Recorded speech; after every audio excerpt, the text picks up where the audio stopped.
अस्सलाम वालेकुम and good evening. मैं हूं मेहर बुखारी। इलेक्शन इल्तवा से मुतालिक अहम तरीन मुकदमे की समाअत करने वाला 5 रुकनी लाजब बेंच एक बार फिर टूट चुका है। सुप्रीम कोर्ट के 5 रुकनी बेंच में शामिल जस्टिस अमीनुद्दीन ने समाअत से माजरत कर ली है। आज सुबह सुप्रीम कोर्ट का 5 रुकनी लाजब बेंच समाअत के लिए आया। जस्टिस अमीन ने समाअत शुरू होने से कबल ही बेंच को मुतल्ले किया कि वो जस्टिस काजी फाइज ईसा के फैसले के तनाजुर में केस से अलहदा हो रहे हैं। जस्टिस अमीन की जानिब से माजरत करने के बाद अदालत का लाजब बेंच तहलील हो गया। 5 रुकनी लाजब बेंच टूटने के बाद आइंदा का लाहे अमल क्या होगा, इस हवाले से सुप्रीम कोर्ट के जजेस का चीफ जस्टिस के चेंबर में हंगामी इजलास तलब किया गया।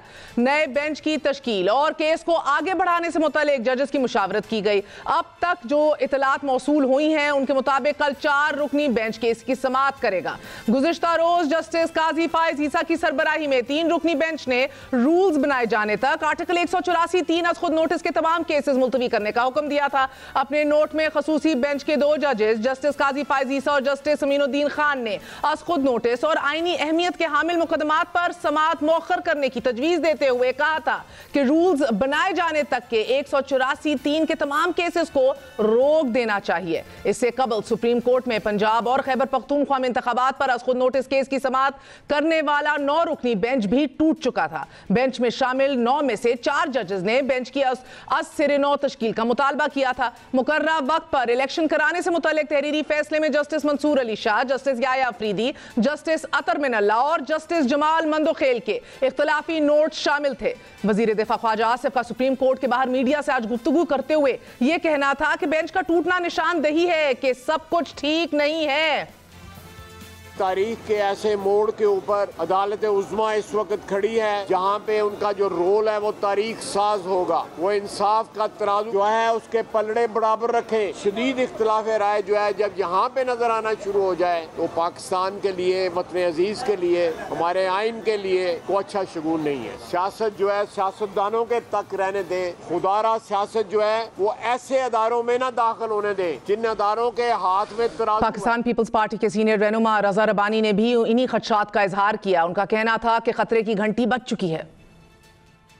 भी माशरे के अंदर अदारे रिडंडेंट होने लगे या अदारे आपस में दस्त गिरेबां होने लगे तो वो पूरे मुल्क के लिए, वो रियासत के लिए एक खतरे की घंटी है। सुप्रीम कोर्ट के अंदर जो सूरत हाल पैदा हो रही है वो निहायत ही तशवीशनाक सूरत हाल है। सितम ज़रीफ़ी यह है कि सियासत के इस बदतरीन दौर में फ्रीकैन जिस इदारे की तरफ उम्मीद से देख रहे थे वो इदारा बजाते खुद तफरीक की गहरी दलदल में उतर चुका है।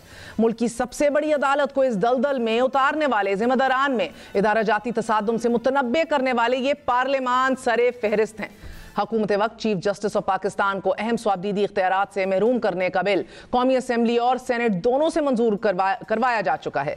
नाज़रीन, चीफ जस्टिस का खुद नोटिस का इख्तियार अदलिया में तकसीम की वजह बना है। यह हकीकत है कि कानूनी बरादरी में एक तवील अरसे से राय यही रही है कि चीफ जस्टिस के खुद इख्तियारात को रेगुलेट करना चाहिए और अहम तरीन मुकदमात की समाअत के लिए बनाए गए बेंचों को ज्यादा जामे होना चाहिए। मगर हुकूमत ने जिस कमाल फुर्ती से यह बिल मुतारिफ करवाया है बल्कि आला अदलिया पर लागू किया है, ये इकदाम ना सिर्फ इदारा जाती तसादुम को मजीद गहरा कर सकता है बल्कि ट्राइकोटमी ऑफ पावर पर भी शदीद असरअंदाज हो सकता है।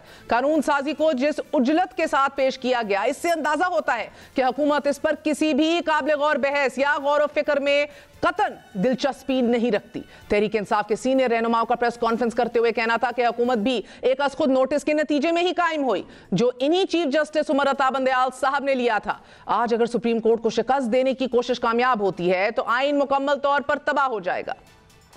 ये जो पीडीएम की हुकूमत इस वक्त बैठी हुई है ये एक सुप्रीम कोर्ट के फैसले के नतीजे में इनका क्याम आया था और वो एक अज खुद नोटिस था जो इसी उमर अता बंदयाल चीफ जस्टिस पाकिस्तान ने लिया था। उस वक्त इनको ना उमर अता बंदयाल के ऊपर कोई एतराज था, ना अज खुद नोटिस के ऊपर एतराज था, ना सुप्रीम कोर्ट के ऊपर एतराज था। अदलिया में पैदा होने वाली तफरीक ने अदलिया की साख को शदीद मुतासिर किया है। चंद अहम तरीन सवालात जवाब तलब हैं। चीफ जस्टिस के इख्तियारात से मुतालिक अहम तरीन मामला क्या सीनियर जजों पर क्या नहीं छोड़ा जा सकता था कि वो ही अपनी इज्तिमाई दानिश से फैसला करते, तो शायद इतना इबाम, इतना तनाज़े, all this questioning, all this doubting ये सिरे से पैदा ही ना होता। क्या अदालत को फौरी तौर पर फुल कोर्ट बेंच तश्कील नहीं दे देना चाहिए? चीफ जस्टिस ऑफ पाकिस्तान अदलिया और अपने ओहदे का वकार बहाल करने में क्या किरदार अदा कर सकते हैं? अगर सुप्रीम कोर्ट अपने आप को बार बार अंदरूनी कश्मकश में फंसने से नहीं रोक पाती, तो रियासत के दूसरे इदारों को शुतर बेमहार होने का क्या मौका नहीं मिल जाता? अहम तरीन सवालात हैं। लेकिन आज ही जब हम टाइमिंग की बात कर रहे हैं, नीयत की बात कर रहे हैं, वजीर आजम शहबाज शरीफ ने आज ही वजीर कानून आजम नजीर तारड़ को सुप्रीम कोर्ट के जस्टिस काजी फायज ईसा के खिलाफ दायर क्यूरेटिव रिव्यू रेफरेंस वापस लेने की हदायत करते हुए कहा कि यह कार्रवाई पिछली हुकूमत की जानिब से कमजोर और बेबुनियाद बुनियादों पर की गई। इस हवाले से गुज़िश्ता साल वफाकी काबीना पहले ही फैसला कर चुकी है। आज एक ट्वीट में वजीर आजम शहबाज शरीफ ने कहा कि यह रिव्यू बदनीयती पर मबनी था और इसका मकसद इमरान खान न्याजी के कहने पर मोअज़्ज़िज़ जज को हरासा करना और धमकाना था। आज वजीर आजम ऑफिस की तरफ से जारी करदा बयान में वजीर आजम शहबाज शरीफ ने कहा कि रेफरेंस के नाम पर जस्टिस काजी फायज ईसा और उनके अहले खाना को हरासा और बदनाम किया गया। यह रेफरेंस नहीं था बल्कि इमरान खान न्याजी की तरफ से इंतकामी कार्रवाई थी कि जो कि एक मुनसिफ मिजाज जज के खिलाफ है जो आइन और कानून की राह पर गामजन है।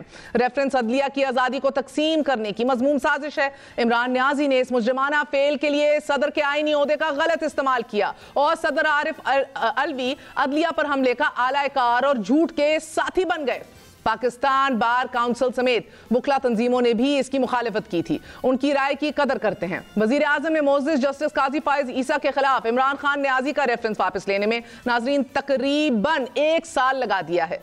वजीर आजम साहब को इस रेफरेंस के बदनीयती पर मबनी होने पर अगर इतना पुख्ता यकीन था तो 1 साल क्यों लग गया?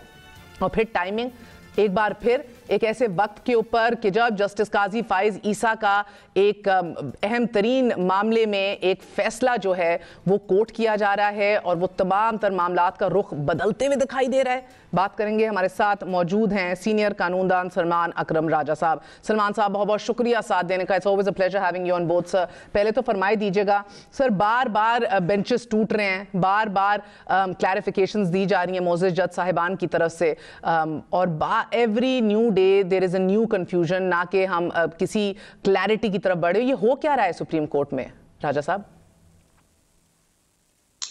देखिए, कुछ कहना बहुत मुश्किल अब तो हो गया है। बज़ाहिर तो बात इतनी सी है कि 184(3) में क्या चीज को सुनना चाहिए था, इस मामले को सुप्रीम कोर्ट को या नहीं, या क्या सुप्रीम कोर्ट को इंतजार करना चाहिए था कि हाई कोर्ट से अपील आ जाती जो 2-4 दिन में आई जानी थी।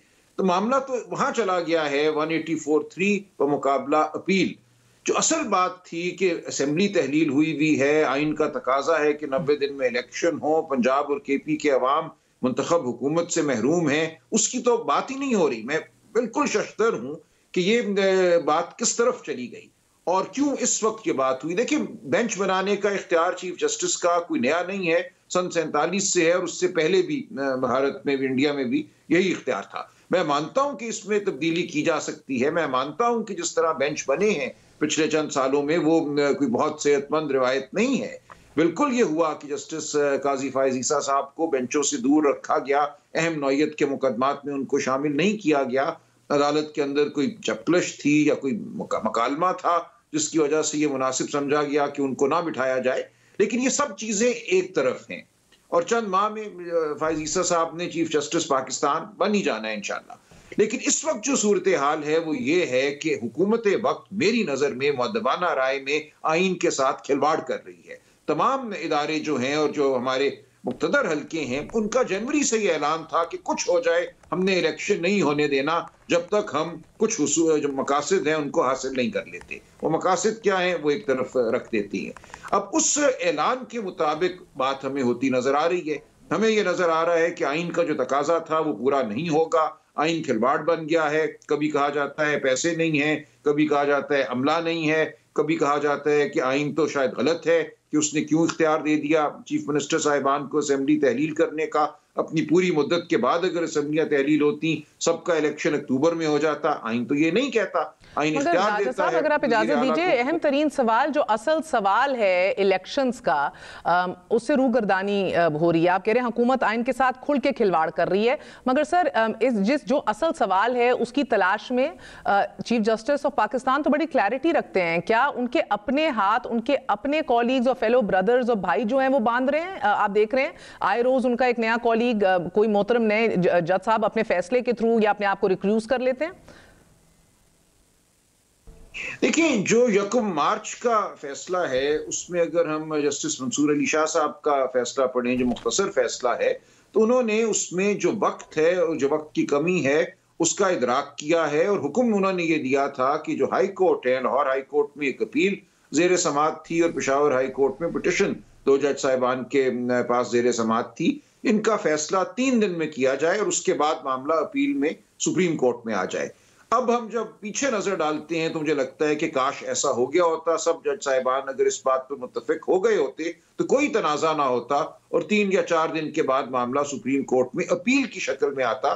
और ये जो आर्टिकल 184(3) की ओरिजिनल जुरिस्डिक्शन है, जिसको गलतुल-आम में हम सुओ मोटो कह देती हैं, 184(3) में 2 तरह के मुकदमात होती हैं। एक वो जो अदालत खुद उठा है, लेकिन जहां पिटिशन आती है जैसा कि यहां हुआ, वो सुओ मोटो नहीं है, वो पिटिशन पे है। लेकिन ये तमाम मामला जो है गैर अहम है और ये एक तरफ हो जाता अगर अपील आ जाती। लेकिन अब नहीं आई, यूनिटी नहीं है सुप्रीम कोर्ट में। अभी यही तो मैं आपसे जानना चाह रही हूं। देखिए ना, is the chief justice being held back by his own fellow brethren? That's what I am asking you.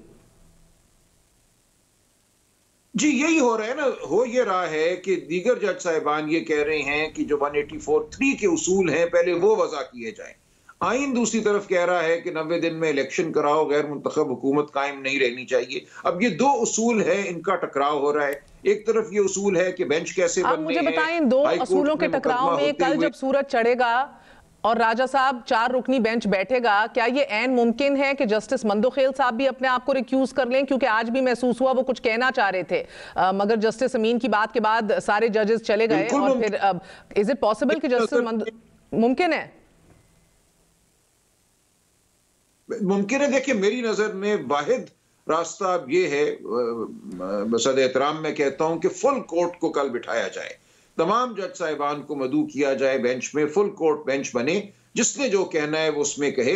देखिए, आइन के साथ वफादारी सिर्फ चीफ जस्टिस का फर्ज नहीं है, पूरा कोर्ट जब बैठेगा तो मुझे यकीन है वो आइन के साथ वफादारी करेंगे।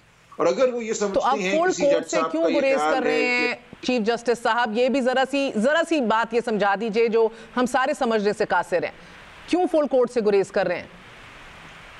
जी, उनकी क्या सोच है ये तो मैं नहीं कह सकता, लेकिन मेरी मुअद्दबाना राय यही है कि फुल कोर्ट को बैठना चाहिए और फिर जो भी हो तारीख सर कल, क्योंकि फिर उसका फैसला करेगी कि फुल कोर्ट ने जो फैसला किया, इलेक्शन कमीशन ने एंगेज कर लिया है। इलेक्शन कमीशन पाकिस्तान ने कल हुकूमत, पीडीएम की जमातें भी यही उठाएंगी, जजेस की कॉन्स्टिट्यूशन के ऊपर एतराज़ात उठाएंगी, फिर फुल कोर्ट का मुतालबा होगा, फिर वही बातें दोहराई जाएंगी जो पिछले 48 घंटों से भी दोहराई जा रही हैं। तो ये तो सर अब यानी कि एक बहुत बड़ा इशू बन गया है। अब मसला ये है कि जो बिल हुकूमत सेनेट से भी आज पास करवा चुकी है, इसके अंदर भी जो रास्ता दिया गया है कि चीफ जस्टिस अपने 2 सीनियर तरीन जजेस के साथ बैठेंगे, प्यूनी जज एक आपके जस्टिस काजी फायज ईसा हो गए, दूसरे आपके सरदार साहब हो गए, इन दोनों को ही तो पहले भी इंक्लूड नहीं कर रहे चीफ जस्टिस साहब। तो हल तो उस तरफ भी नहीं निकलता। अगर वो समझे हाइपोथेटिकली वो नहीं भी चैलेंज होता, नहीं भी स्ट्राइक डाउन होता, कानून बन जाता है, सदर भी साइन कर देते हैं, that's not a solution right now for us unfortunately. नहीं, देखिए, वो कानून बनने में अभी कुछ वक्त है, सदर साहब ने उस पर दस्तखत करने हैं। इसीलिए मेरा नुक्ता नजर ये है, मेरी गुजारिश ये है कि कल फुल कोर्ट बैठ जाए। इस वक्त मामला चीफ जस्टिस पाकिस्तान के हाथ में हैं। जब ये कानून बन गया तो फिर वो 3 की कमेटी जो है वो फैसला करेगी कि क्या करना है। तो मैं ये समझता हूं तमाम जज साहिबान को अभी मौका दें, फुल कोर्ट का बेंच बनाएं और मामले को आगे बढ़ने दें। राजा साहब, आखिरी सवाल ये बताइएगा, शहबाज शरीफ साहब ने आज क्यूरेटिव रिव्यू विड्रॉ कर लिया है जस्टिस काजी फायज ईसा के अगेंस्ट, एंड माना जाए ये कि बदनीयती के ऊपर मबनी था और मैलिफाइडे था, all of that, if we agree to all of that, 1 साल क्यों लग गया? और इसकी टाइमिंग ओवरलैप जो कर रही है जस्टिस फायज ईसा के फैसले से, क्या सवाल नहीं उठेंगे? will eyebrows not be raised? जी बिल्कुल उठेंगे। मैं समझता हूँ ये एक सही टाइमिंग फिर नहीं की।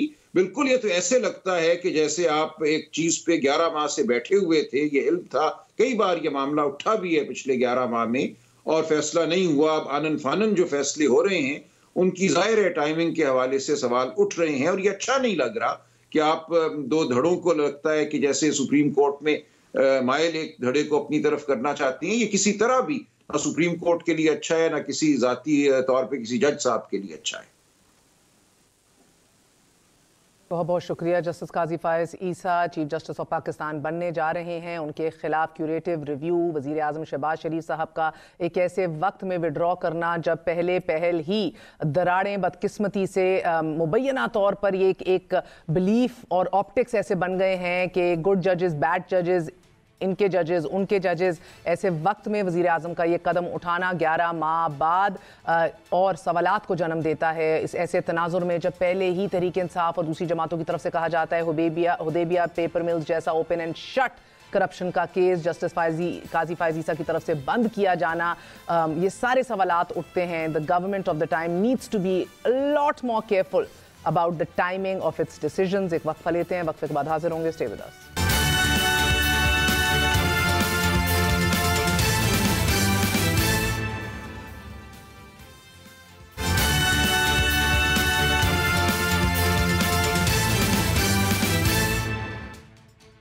साबिक वजीर आजम इमरान खान बिलाखिर APC में बैठने के लिए तैयार हो गए। मुज़ाकरात की मशरूत तमादगी में मगर 1 पॉइंट एजेंडा आम इंतखाबात का इनेकाद है।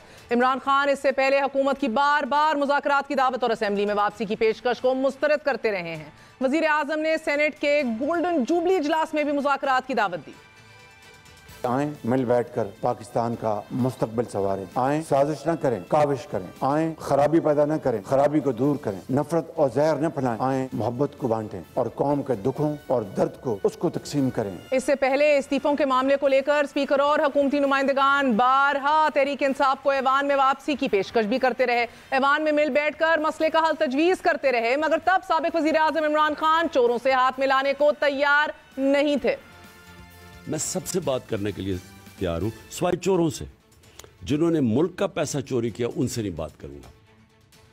2 सूबों की असेंबली की तहलील के बाद हुकूमत को दबाव में लाने वाले इमरान खान ने मगर अब इंतखाबात को मुलतवी होता देखकर मुज़ाकरात पर आमादगी जाहिर कर दी है। उनका कहना है कि सियासतदानों के लिए मुज़ाकरात के दरवाजे हमेशा खुले होते हैं।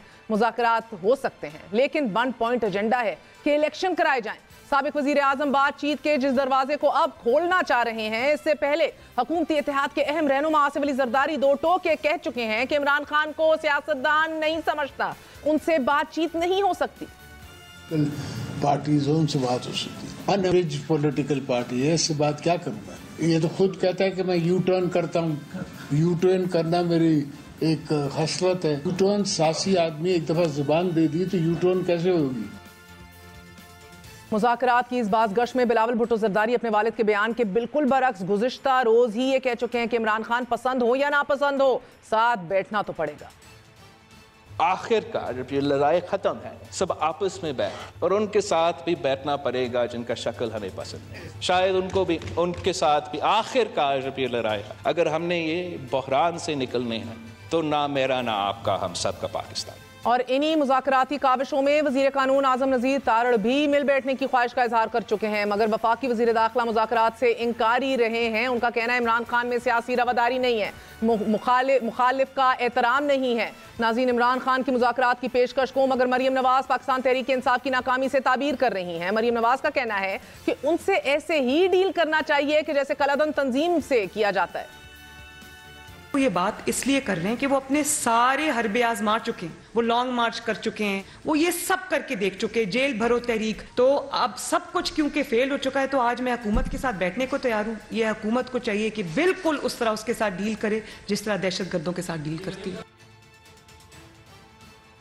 हुकूमत में इन 2 बयानियों के साथ साथ मुज़ाकरात की बेल मुंडे चढ़ती दिखाई नहीं दे रही अनफॉर्चुनेटली, और सब ये जानते हैं कि तीसरी कुव्वत की सालिसी के बगैर यहाँ कोई बातचीत मुमकिन है नहीं। सुबह एतमादी की फिजा में कोई भी सियासी कुव्वत दूसरी सियासी ताकत पर यकीन करने को तैयार नहीं, और तीसरी कुव्वत का फिलहाल इमरान खान से रोमांस खत्म दिखाई दे रहा है।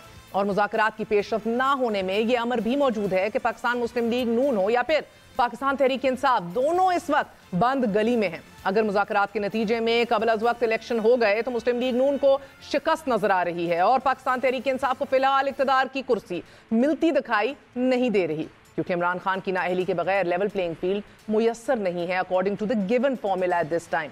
और इस लेवल तक जाने के लिए Toshakhana case, Tyrian White case, ममनुआ फंडिंग केस की तलवार, ये सब तलवारें इमरान खान पर लटक रही हैं। आज भी इमरान खान ने तोशाखाना केस में नैब की तहकीकात के खिलाफ इस्लामाबाद हाई कोर्ट से रुजू किया है और दरख्वास्त में मौक़िफ़ अपनाया है कि 17 फरवरी और 16 मार्च के नैब के नोटिस गैर कानूनी करार दिए जाएं और केस के हतमी फैसले तक इंक्वायरी को इन्वेस्टिगेशन में तब्दीली के अमल से रोका जाए। बात करते हैं, हमारे साथ सीनियर सहाफ़ी मज़हर अब्बास और अतर काज़मी मौजूद हैं। आप दोनों का बहुत बहुत शुक्रिया। मज़हर अब्बास साहब, इमरान खान साहब अब बिल आखिर अब बैठने को तैयार हैं, APC में भी शिरकत को तैयार हैं, हर किस्म की गुफ्तगू करने को तैयार हैं, एज लॉन्ग एज के इलेक्शंस की बात की जाए। आपको लग रहा है कि उनकी जो ये इंटेंशन है, this is just lost in the madness right now? देखिए मेहर, इमरान खान साहब को थोड़ा सा और आगे बढ़ना चाहिए। मसला ये कि इलेक्शन का ताल्लुक एक सियासी फ़ज़ा से होता है और पॉलिटिकल टॉलरेंस की तरफ जाना चाहिए। इलेक्शन तो अल्टीमेट गोल होता है, किसी भी पॉलिटिकल पार्टी का होना चाहिए, जिसका नहीं है वो फिर डेमोक्रेसी पे नहीं बिलीव करता। लेकिन इमरान खान को कभी भी मुज़ाकरात को कंडीशनल नहीं करना चाहिए, ना ही हुकूमत को कंडीशनल करना चाहिए। आसिफ जरदारी साहब की जो पोजीशन है या मरीम नवाज साहिबा की पोजीशन है या माजी में इमरान खान साहब की पोजीशन है, ये पॉलिटिकल पोजीशंस नहीं हैं, ये बिल्कुल एंटी डेमोक्रेटिक पोजीशंस हैं, चाहे माजी में इमरान खान साहब ने ली हों या अब मरीम नवाज साहिबा ले ली हैं। आप एक सियासी हकीकत को नहीं कह सकते कि वो दहशतगर्द या कलअदम तंजीम, उनको कलअदम डिक्लेयर किया जाए। तो मेरा ख्याल है पॉलिटिकल डायलॉग इमरान खान साहब को कंडीशनल करने के बजाय पॉलिटिकल डायलॉग की तरफ जाना चाहिए। उनके पीछे एक पब्लिक अब वक्त आ गया है अनकंडीशनल डायलॉग का आपकी नजर में। सर द प्रॉब्लम अतर काज़मी साहब इधर ये है कि अनकंडीशनल तो अभी कोई भी इदारा या कोई भी फ्रीक अनकंडीशनल कोई बात करने को तैयार नहीं है सर। पार्लियामान हो, इदारे हो, सियासी जमातें हो, अनकंडीशनल कोई बात करने को तैयार नहीं है आज। देखिए यहाँ पे जो सबसे बड़ी कंडीशन है ना महर, वो ज़ाती मफादात हैं। इस वक्त ये सब कुछ इस सिचुएशन में हम क्यों हैं? क्या हमारे पास कोई इमरानी मुआहिदा मौजूद नहीं है? मुज़ाकरात तो ठीक है हम कर लेंगे, ग्रैंड डायलॉग भी कर लेंगे, लेकिन इस रियासत के पास एक इमरानी मुआहिदा मौजूद है 1973 की आइन की शक्ल में। उसके अंदर जो चीज़ें लिखी हुई हैं कि 90 रोज़ में इंतखाबात होने, क्या ये सारी जमहूरी ताकतें उसके ऊपर मुतफिक हैं? अगर ये उसी के ऊपर मुतफिक नहीं है, ये कहते हैं कि जो आइन के अंदर ब्लैक एंड वाइट में लिखा है वो भी मुबहम है, हमें समझ नहीं आ रहा कि इलेक्शन किस वक्त करवाने, तो बाकी ये मुज़ाकरात करके किस तरह किसी नतीजे पे पहुंच सकते हैं? और दूसरी बात, जो भी आपने जरदारी साहब की शॉट भी चलवाई जिसमें वो ये फरमा रहे थे कि इमरान खान तो सियासतदान नहीं है। देखें, ये वो सियासी घमंड और तकब्बुर है जो मोहतरमा मरीम नवाज साहिबा से भी सुनती हैं। ये लोग इमरान खान को सियासतदान मानने के लिए तैयार नहीं है, लेकिन हकीकत ये है कि उसने इनकी सियासत ऑलमोस्ट ख़त्म कर दिया। आज ये सब मिल के भी इलेक्शंस में नहीं जा सकते। लेकिन मैं इस चीज़ से एग्री करता हूँ कि सियासत में बातचीत से ही मसाइल हल होते हैं। मैं एक जो पॉइंट एजेंडा है जिसमें अवाम की भी जिसे आप कह सकते हैं स्टेक है, वो है इंतखाबात। उस पर बातचीत होनी चाहिए और सबको मिल के कोई ना कोई हल निकालना चाहिए। मगर मजहर साहब, ये हल और बातचीत की तरफ तो हम बढ़ ही नहीं रहे। अगर आप रोज के डायलॉग भी PDM के देख लें, एक और ही घोड़े पे ये सवार हैं। ये ताकत का नशा है, पावर का है, किसी की बैकिंग जो है वो गैर मशरूत हासिल हो चुकी है, जो भी है। मसला ये है कि इधर तो इमरान खान साहब की नाअहली भी कार्ड्स पे दिख रही है, वेरी रियलिस्टिकली दिख रही है। और अभी हाल ही में राना सनाउल्लाह ने जो अपने इरादों को खुल के जिनका इजहार किया है, डेमोक्रेटिक और अनडेमोक्रेटिक जो भी होगा, ये बका की जंग है, अब सर्वाइवल की जंग है और हर काम किया जाएगा। सर ये तो मजीद मैडनेस की तरफ जा रहे हैं। क्या इस्टेब्लिशमेंट जिस तरह इमरान खान साहब का हाथ रोका करते थे बाजवा साहब, और इस्टेब्लिशमेंट तब की कि सबको जेल में एक साथ ना डाल दें, हौला हाथ रखें, मुईशत की तरफ देखें, क्या आज की इस्टेब्लिशमेंट कोई होश के नाखून नहीं दिलवा रही इस हुकूमत को, या मादर पितर आजाद छोड़ा हुआ है? देखिए, पोलराइजेशन इतनी महर हो गई है कि हमें आप जुडिशरी का हाल देख लें, जुडिशरी का डिवीज़न देख लें। आप एक तरफ एक साइड पे एस्टैब्लिशमेंट खड़ी नज़र आती है, दूसरी साइड पे जुडिशरी खड़ी नज़र आती है, वो भी एक डिवाइडेड हाउस नज़र आता है ओवरऑल। तो ओवरऑल पॉलिटिकल सिस्टम जो डैमेज हो रहा है। देखिए, जो जिसकी अथर बात कर रहे थे आइन की, तो उस आइन में तो अदम एतमाद की तहरीक भी है। अदम एतमाद की तहरीक भी कोई गैर आइनी नहीं था, लेकिन मेरे नुक़्ता नज़र से वो गलत मौके पे अदम एतमाद की तहरीक लाई। उसके पीछे के जो कौन से वो थे, उसका जो बैकग्राउंड था वो बहुत ही, उससे नुकसान हुआ, उससे फायदा नहीं हुआ मेरे नुक़्ते। मोरख लिखेगा बिल्कुल इसी तरीके से इमरान खान अपने जो उन्होंने असेंबलियों से इस्तीफा दे के बाद में पंजाब और खैबर पख्तूनख्वा असेंबलियां डिसॉल्व करके, ये दोनों इक़दामात इमरान खान ने अपने आप को सिस्टम से अलग कर दिया। मेरे ख्याल में सर मैं तो कह रही हूँ मजहर अब्बास साहब, अगर ये बातें आपकी सारी मान लें, अगर आपकी राय को मैं कहूँ, मैं भी 100% आपसे इत्तेफाक करती हूँ। आज जो पागलपन इंस्यू हो रहा है, आज जिस कत्लो गारत के ऊपर हम लोग लग रहा है कि अब उधर पहुंचने वाले हैं, जिधर केओटिक सिचुएशन के ऊपर सिविल वॉर की तरफ मेरे मुंह में खाक बात जा सकती है। I mean it is just a matter of one wrong step, one more wrong step. Establishment या इदारे क्या किरदार अदा कर रहे हैं सर? क्या बेटर सेंस प्रिवेल करने के लिए नहीं झंझोड़ा जा रहा है इनको कि बस कर दें अब? मैं ये कह रहा हूं कि इदारे की तरफ हम क्यों देख रहे हैं? क्यों?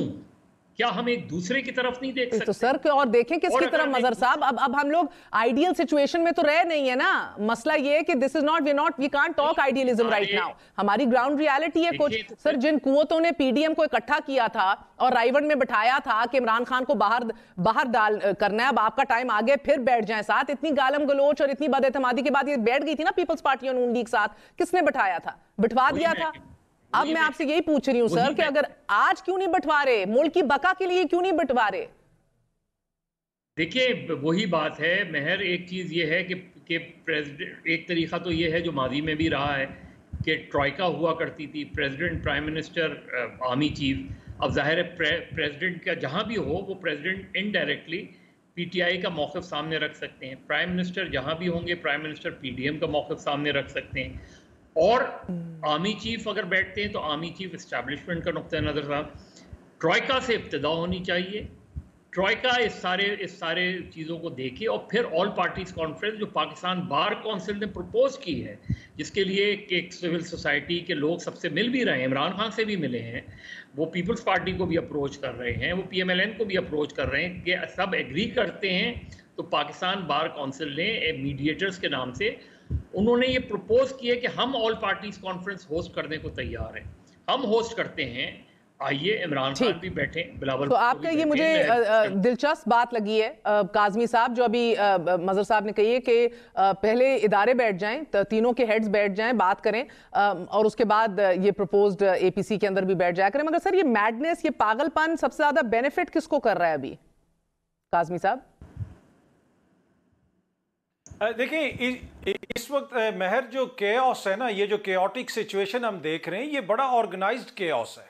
ये कोई ऑर्गेनिक केओस नहीं है, ये जानबूझ के क्रिएट किया जा रहा है, जिसका मकसद ये है कि इंतखाबात से फरार इख्तियार करना। APC की ये बात करते हैं PDM वाले और हुक्मरान इत्तेहाद वाले, दहशतगर्दी की वजह से ये कहते हैं हम मुल्क के अंदर इंतखाबात नहीं करवा सकते, लेकिन दहशतगर्दी के ऊपर पेशावर हमले के बाद भी इन्होंने APC नहीं बुलवाई। क्यों नहीं बुलवाई? इसलिए कि इनका मकसद कुछ और है। इनका मकसद ये नहीं है कि इस वक्त जो हालात हैं उसको किस तरह कंट्रोल करना है। इन्होंने ये तासुर कायम करना है कि मुल्क इस नहज पे पहुंच चुका है कि ना हमारे पास पैसा है, ना मुल्क के अंदर इस वक्त सिक्योरिटी की सूरत-ए-हाल बेहतर है और हम इंतखाबात नहीं करवा सकते। तो ये चीज़ जब हम समझ जाएंगे तो फिर बाकी इनकी तमाम जितने भी स्टेप्स हैं उनको समझने में हमें आसानी होगी। इस वक्त जो कुछ हो रहा है, चाहे वो अदलिया, अच्छा फिर एक और, अगर काज़मी साहब मैं आपकी ये बात मान लूं, अगर मैं आपकी ये बात मान लूं कि ये बड़ी एक ऑर्गेनाइज्ड केओस है, तो काज़मी साहब ये बताइएगा कि PDM की जमातों को तो समझ आती है कि क्यों इलेक्शन अवॉइड कर रहे हैं, क्यों खान साहब का मैदान में सामना नहीं करना चाहते। अगर इदारे ने भी इमरान खान को रेड फ्लैग कर लिया है जिस तरह खान साहब एलेज करते हैं, तो मुझे बताइए कि दैट मीन्स कि वो चाहते नहीं है इमरान खान आए। क्या इमरान खान को ख़त्म करना या इमरान खान को शिकस्त दिलवाना सियासी तौर पर उसका बेहतरीन हल ये नहीं है कि उनको आने दिया जाए और फिर वो जिस रास्ते पे पहले भी गामजन थे 3.5 साल, उधर भी मुकम्मल कर लेते, इधर भी आए, परफॉर्म करने की कोशिश करें। अगर ना कर सकें, जिसके हायर चांसेस लगते हैं, सबको लगते हैं, कहते हैं ना कि नकम्मे हैं, काम नहीं कर सकते, आते नहीं है काम, उसी की तरफ शिकस्त होने दें, टू एलिमिनेट है। जो करना चाह रहे हैं ना अहली के थ्रू या कोई, खान साहब कहते हैं मेरी जान को खतरा है, सर इससे तो वो अमर हो जाएंगे, मजीद और पॉपुलर हो जाएंगे। नहीं बिल्कुल बड़ा वैलिड पॉइंट है। अगर ये खान साहब को 5 साल ही पूरे करने देते तो उसके बाद भी इनका मुकदमा मजीद मजबूत हो जाता। लेकिन इशू ये है कि यहाँ पे मसला इनके जाती मफादात का है, मसला इनके केसेस का है। इनके जो अपने केसेस है ना, वो 5 साल ये इंतजार कर सकते हैं। मोहतरम शहबाज शरीफ साहब के ऊपर तो फर्द जुर्म लगनी थी, वो उधर से उठे और आके वज़ीर आज़म एस्टैब्लिशमेंट क्या सोच रही है लंदन में, वो क्या बर्दाश्त कर सकते हैं? टू बी ऑनेस्ट, एस्टेब्लिशमेंट क्या सोच रही है ये तो मुझे नहीं पता है, लेकिन पाकिस्तान के अंदर हर किसी को सोचने की जरूरत है। और मेन सोचने का जिम्मेदारी जो है वो हमारे जो सियासतदान है उनकी है। आप पार्लियामान के अंदर खड़े होकर अदलिया के ऊपर एक तरह से आप कंपेन कर सकते हैं, सब कुछ कर सकते हैं, लेकिन जो बुनियादी चीज़ है कि मुल्क का जो सियासी माहौल है उसको बेहतर किया जाए। और अगेन मैं उसी तरफ आऊँगा कि कॉन्स्टिट्यूशन में बिल्कुल वाज़े तौर पर लिखा हुआ है कि हमने क्या करना है। आज ये जो बहरान है उसकी बुनियादी वजह यह है कि ये अपने सियासी मकासद के लिए कॉन्स्टिट्यूशन को सेट असाइड करना चाह रहे हैं। तो मज़हर अब्बास साहब, लास्टली फरमाई दीजिएगा कि इस सूरत हाल में हर एक के पास सब एक एक ऑप्शन ही बच गई है। चीफ जस्टिस साहब या तो फुल कोर्ट बना दें या तो फिर एग्रेसिवली इसी तरह कंटिन्यू करें, और बार बार आप जानते हैं आए रोज़ एक नई खबर आएगी और मसला पड़ेगा, बिकॉज घर के अंदर से सवालात उठने शुरू हो गए हैं। इसी तरह PDM के पास भी बड़ी सिंपल चॉइस है, या तो आइन के ऊपर अमल दरामद करा दे या तो फिर हर किस्म का जुज़ पेश करे जिसको मौरख जो है तारीख में लिख लेगा पूरी ज़िंदगी। फिर जिस तरह सुप्रीम कोर्ट के ऊपर हमले का आज भी ताने मिलते हैं, जवाब देना पड़ता है जस्टिस कयूम का, इधर भी जवाब देना पड़ेगा। इस तरह खान साहब के पास भी यकीनन एक ही अहम तरीन रास्ता होगा। वो क्या है आपकी नजर में कि गैर मशरूत डायलॉग और गैर मशरूत अपने आप को पेश कर दें?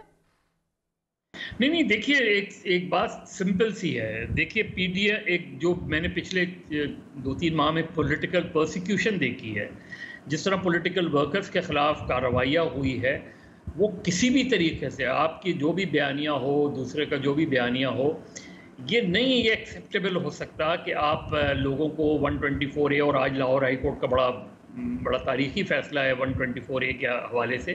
पाकिस्तान में फैसला है सर, बिल्कुल पॉलिटिकल वर्कर्स को जिससे 124A का जो सामना करना पड़ा है वो तारीखी है। तो आप इलेक्शन से राय फरार तो नहीं है। इलेक्शन से आप जितना दूर जाएंगे इमरान खान उतना पॉपुलर होगा। इमरान खान एक सियासी हकीकत है, इसको मानना पड़ेगा, कोई माने या ना माने। इमरान खान की और किसी की भी पॉपुलैरिटी हमेशा नहीं रहती।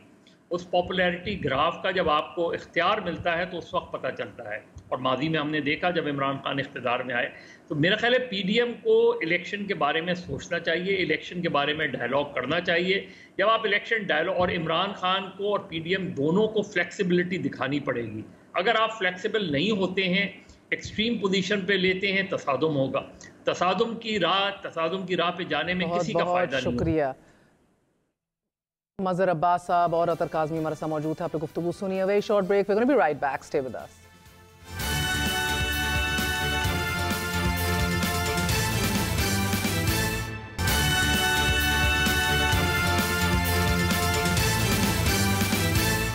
IMF ने पेट्रोल पर मुजवजा सब्सिडी की इब्तदाई तजवीज़ मुस्तरद कर दी। ज़राए के मुताबिक IMF ने हुकूमत की जानिब से मोटरसाइकिल और 800 सीसी से कम गाड़ियों के लिए सस्ते पेट्रोल की स्कीम पर शदीद एतराज़ किया। IMF ने सवाल उठाया कि स्कीम के लिए कितनी सब्सिडी दरकार होगी, कहाँ से आएगी, इसके कितने कंज्यूमर्स होंगे, स्कीम में कितना नुकसान होगा। IMF ने इस हवाले से हुकूमत से मुकम्मल प्लान मांग लिया। पाकिस्तान जैसे ही कोई इकदाम लेता है या कोई IMF की जानिब से इसे मुस्तरद कर दिया जाता है या फिर पाकिस्तान से इसकी फंडिंग सोर्स पर सवालात उठा दिए जाते हैं। ताज्जुब की बात यह है कि ये तमाम तर स्कीमें पाकिस्तान होल्ड पे कैसे और क्यों कर नहीं रख रहा जब तक IMF से प्लान पर दस्तखत नहीं हो जाते। सादा अल्फाज में ये सब पर यहाँ है कि IMF पाकिस्तान पर एतमाद नहीं कर रहा। इस बात का इंकशाफ वजीर मुमलिकत बराए खजाना आयशा गौस पाशा ने गुज़िश्ता रोज किया कि IMF का पाकिस्तान पर एतमाद खत्म हो चुका है और अब IMF का एतमाद बहाल करने के लिए शराइत को पूरा किया जा रहा है। IMF की जानिब से बैरूनी फंडिंग के हवाले से वजीर मुमलिकत का कहना है कि दोस्त ममालिक की तरफ से फाइनेंसिंग में पेशरफ्त सामने आई है कि जिसके बाद